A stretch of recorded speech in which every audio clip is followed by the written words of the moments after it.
Hello everyone, welcome to my channel. तो भाई आज हम बात करेंगे हमारी नेक्स्ट डिजीज की, जिसका नाम है गुलिन बैरे सिंड्रोम। तो ये जो हमारी डिजीज है, सबसे पहले इसका इंट्रोडक्शन देखेंगे। इन्होंने बताया है कि it is an auto immuno disorder is peripheral nerve system in which the body immune system attack part of the peripheral nerve system that lead to weakness, numbness and tingling. It can eventually cause paralysis. तो इन्होंने बताया है introduction में कि ये जो हमारी जो डिजीज है, ये हमारे जो गुलिन बैरे डिसऑर्डर हम जिसको बोल रहे हैं या सिंड्रोम हम जिसको बोल रहे हैं, ये हमारा नर्वस सिस्टम का डिसऑर्डर है। यानी कि जो हमारा पेरिफेरल नर्व सिस्टम होता है, एक होता है हमारा सेंट्रल नर्व सिस्टम। सेंट्रल यानी कि जिसमें हम ब्रेन और स्पाइन कोड की प्रॉब्लम को पढ़ते हैं, और ये हमारा पेरिफेरल नर्व सिस्टम यानी कि हमारी जो बॉडी है उसके अंदर जो हमारा नर्व सिस्टम फैला हुआ है, जो हमारे मैसेजेस पहुंचाती है नर्व, उनकी जो प्रॉब्लम है वो डिसऑर्डर ये माना जाता है। तो ये हमारा जो पेरिफेरल नर्व सिस्टम है वहां पर ये पाया जाता है। बॉडी का जो इम्यूनिटी सिस्टम होता है उस पर ये अटैक करता है। और जो पेरिफेरल नर्व सिस्टम होता है वो क्या चीज लीड करेगा?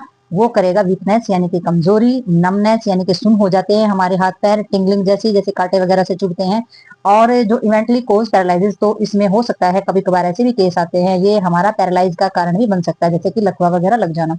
ठीक है। नेक्स्ट इसमें हमारी आ जाती है डेफिनेशन। तो डेफिनेशन में इन्होंने बताया कि गुलिन बैरे सिंड्रोम, इसकी शॉर्ट जो हम बोल सकते हैं जीबीएस के नाम से भी आ जाता है, तो तुमने ध्यान रखना है इसका। तो ये हमारे जो गुलिन बैरे जो सिंड्रोम्स है, ये हमारी अक्यूट रेपिड डिजीज विद ये प्रोग्रेसिव है, असेंडिंग है, यानी कि जिसकी इम्प्लीमेंट्री होती है वो असेंडिंग यानी कि बढ़ती ही जाती है। तो ये हमारी जो सूजन है उसका काम ये करती है। और जो हमारा पेरिफेरल सेंसरी और मोटोर दोनों दोनों ही जो हमारा नर्व सिस्टम है उसके, ये हमारी जो हमारी पोलोन्यूरोपैथीज होती है वो हमारी इसमें पाई जाती है। यानी कि पेरिफेरल्स के अंदर सेंसरी और मोटोर पेरिफेरल्स में भी होता है, और हमारा जो सेंट्रल नर्व सिस्टम होता है उसके अंदर भी होता है।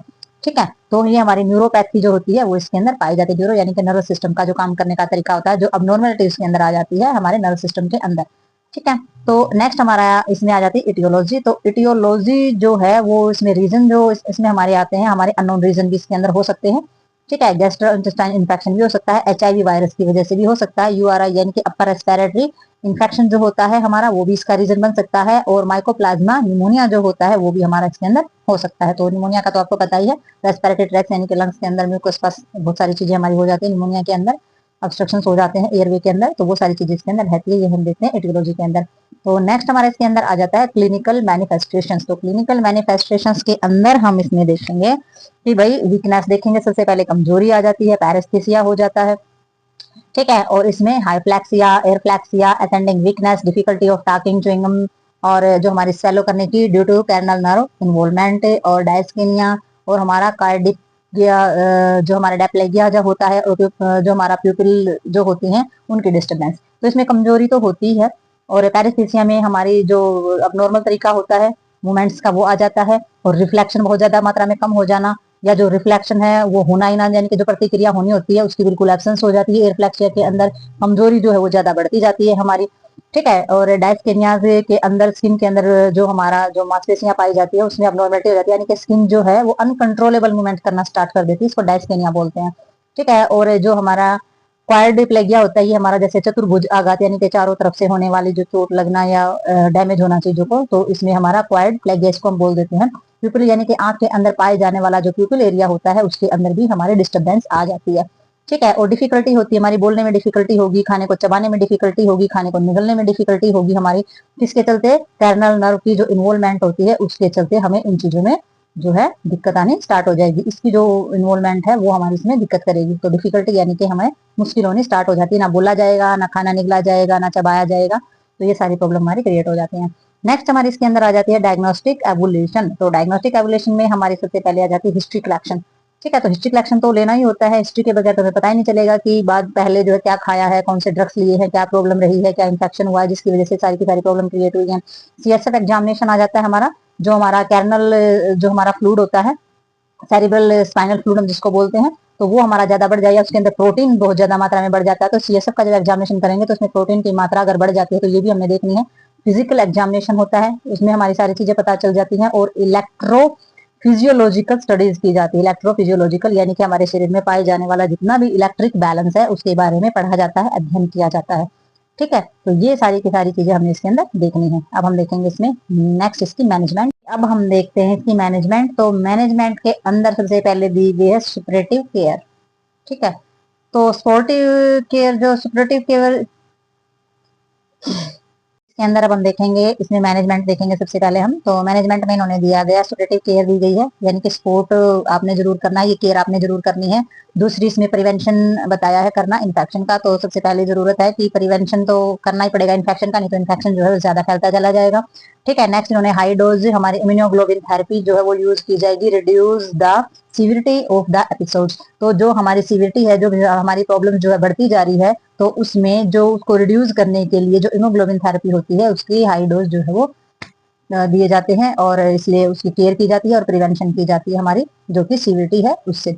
तो उसमें जो O2 है वो एडमिनिस्ट्रेट कराई जाएगी अगर ऑक्सीजन की कमी हो रही है तो, और एनालिसिस जो है वो दिए जाएंगे मसल्स के रिलैक्सेंट एंड नीडेड, अगर जरूरत पड़ती है, और जो मांसपेशियां हमारी अगर उसको रिलैक्स करना है, और पेन किलर्स वगैरह जो है वो दिए जाते हैं। तो ये मैनेजमेंट के अंदर आ जाएगा। फिर आ जाता है हमारा नर्सिंग मैनेजमेंट। तो नर्सिंग मैनेजमेंट में नर्स ने क्या क्या चीजें प्रोवाइड करनी है पेशेंट को। तो सबसे पहले प्लान केयर बनाना है, वो कंसिस्ट करना है। रेस्ट पीरियड बताना है पेशेंट को between activity and reduce fatigue, अपनी थकावट को कम करने के लिए और जो एक्टिविटीज है उसको निरंतर रखने के लिए रेस्ट पीरियड बताना है, कितनी देर आपने प्लान बनाना है, कितनी देर एक्टिविटी करनी है और कब रेस्ट करना है। दूसरा, नर्स को किस चीज में should help patient and family of understand that the fatigue is an interest part of the neuro neuro degenerative disorder. ठीक है, तो इनका कहने का मतलब है कि नर्स को किस चीज में मदद करनी है पेशेंट की, और उसके परिवार को ये समझाना है कि जो थकावट है वो हमारा न्यूरो डिजनरेटिव, जितने भी हमारे डिसऑर्डर होते हैं उसका एक पार्ट ही होता है, यानी कि थकावट तो एक पहली चीज है, थकावट तो उसमें हो ही जाती है। तो ये आपने उसको समझाना है, क्योंकि पेशेंट बार बार कहते हैं कि थकावट होती है, ये नहीं किया जाता, वो नहीं किया जाता। तो आपने बताना है कि जिस तरीके की प्रॉब्लम, जिस तरीके का डिसऑर्डर आपको है, तो इसमें ये चीज कॉमन है और ये नॉर्मल है, ऐसा होता ही है। ठीक है, तो इसमें नेक्स्ट बताया है ना, we should minimize the stimuli in the environment and provide clear and simple directions. तो आपको क्या करना चाहिए, आपको मिनिमाइज जो है हमारे एनवायरनमेंट के हिसाब से सारी की सारी सिंपल डायरेक्शन, साफ सुथरी और सिंपल डायरेक्शन जो है वो प्रोवाइड करवानी है एनवायरनमेंट के अकॉर्डिंग। और क्या करना चाहिए नर्स को, और प्रोवाइड कराना चाहिए return material if the appropriate. तो जो भी चीजें हैं वो रिटर्न होना चाहिए, सारी के सारा मटेरियल जो है वो रिटर्न में होना चाहिए, ताकि आगे आपको हिसाब किताब करना पड़े इन चीजों का। ठीक है, और आपने पेशेंट जो है, पेशेंट के जो रिस्पॉन्स है सारे के सारे वो भी आपने देखने एडुकेट करने हैं, सारे के सारे पेशेंट के रिस्पॉन्स भी किस तरीके से कौन सी चीज पे वो रिस्पॉन्स कर रहा है।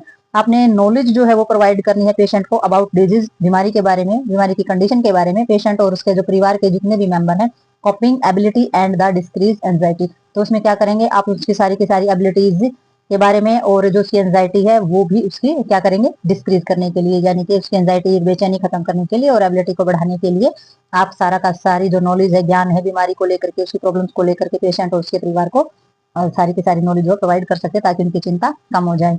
नेक्स्ट बताया है इन्होंने, आपने मेंटेन करना है क्वाइट और कंफर्ट एनवायरनमेंट। तो ये तो आपने देखना ही है भाई, पेशेंट को आपने बहुत ही शांत एरिया प्रोवाइड कराना है, कि भाई किसी प्रकार का शोर शराबा नहीं होना चाहिए, और रिड्यूस करना है, शोर शराबा है तो वो भी रिड्यूस करना है, और आपने कर्टन वगैरह क्लोज कर देने हैं, और प्राइवेट रूम देना है, और लाइट भी डिम कर देंगे, ताकि पेशेंट जो है रेस्ट भी कर सके और सो सके अगर वो सोना चाहता है तो थोड़ी देर।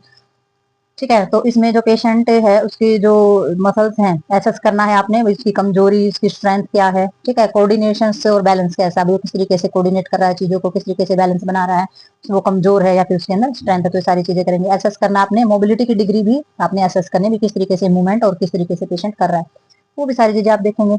तो इंक्रीज करनी है पेशेंट की सेल्फ केयर और टॉलरेट, वही किस तरीके से चीजें बर्दाश्त करता है, और उसको असिस्टेंस है जो बहुत ज्यादा जरूरी है अरेंज करना आपने, केयर फ्रॉम जरूरत के हिसाब से, जो घर पे जो केयर उनको चाहिए होती है उसके हिसाब से सारी की सारी चीजें आपने उसके लिए पेशेंट को इंक्रीज करना भी। सेल्फ केयर जितनी कर सकता है उतनी कर सकता है, बाकी जो नेसेसरी केयर है वो अरेंज करानी बहुत ज्यादा जरूरी है, चाहे परिवार वाला करे या बाहर से नर्स वगैरह का अरेंजमेंट किया जाए। तो जरूरत के हिसाब से जो केयर होती है वो सारी की सारी प्रोवाइड करनी है।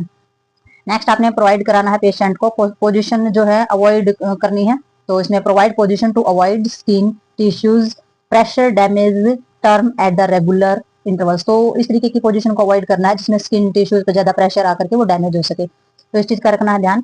Provide multi colour skin care massaging and the ambulance of the promote circulation and skin elasticity. तो इसमें प्रोवाइड करना है आपने मल्टी कलर जो स्किन केयर होती है वो करना है, मालिश वगैरह करना उस चीज के लिए पेशेंट को बताओगे, ताकि ब्लड के अंदर अगर क्लोट वगैरह एम्बुलिज्म वगैरह हो जाते हैं तो वो खत्म हो जाएंगे और प्रमोट हो जाएगा, ब्लड सर्कुलेशन जो है अच्छा काम करेगा, और जो स्किन है उसकी इलास्टिसिटी भी बढ़ जाएगी, यानी कि हमारी स्किन भी स्वस्थ हो जाएगी। तो इस तरीके की चीजों के लिए पेशेंट को बताओगे। तो नेक्स्ट हमारा इसमें आ जाता है फिर जो नर्स होती है वो डायग्नोज क्या क्या करेगी।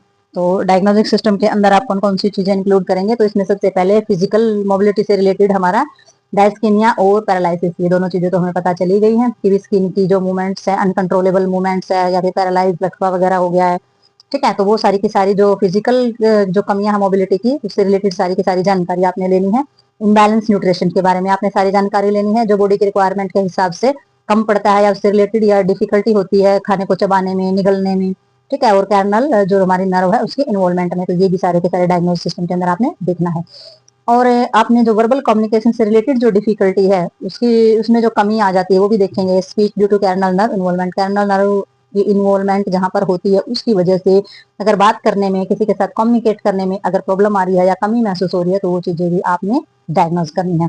नेक्स्ट हमारा इसके अंदर हो जाता है एंजाइटी से रिलेटेड डिजीज प्रोसेस को आप देखोगे, बीमारी का जो प्रोसेस है उससे रिलेटेड अगर किसी प्रकार की बेचैनी है पेशेंट को, तो उस चीज पे भी आप ध्यान देंगे। तो ये है हमारे नर्सिंग डायग्नोज अच्छे से करेंगे तो ट्रीटमेंट अच्छे से कर पाएंगे, और ट्रीटमेंट अच्छे से होगा तो पेशेंट की जो कंडीशन है उसमें अच्छे से सुधार आएगा। तो ये थी हमारी डिजीज जिसका नाम था गुलिन बैरे। तो मिलते हैं हम नेक्स्ट डिजीज में और नेक्स्ट वीडियो के साथ, तब तक के लिए बाय बाय।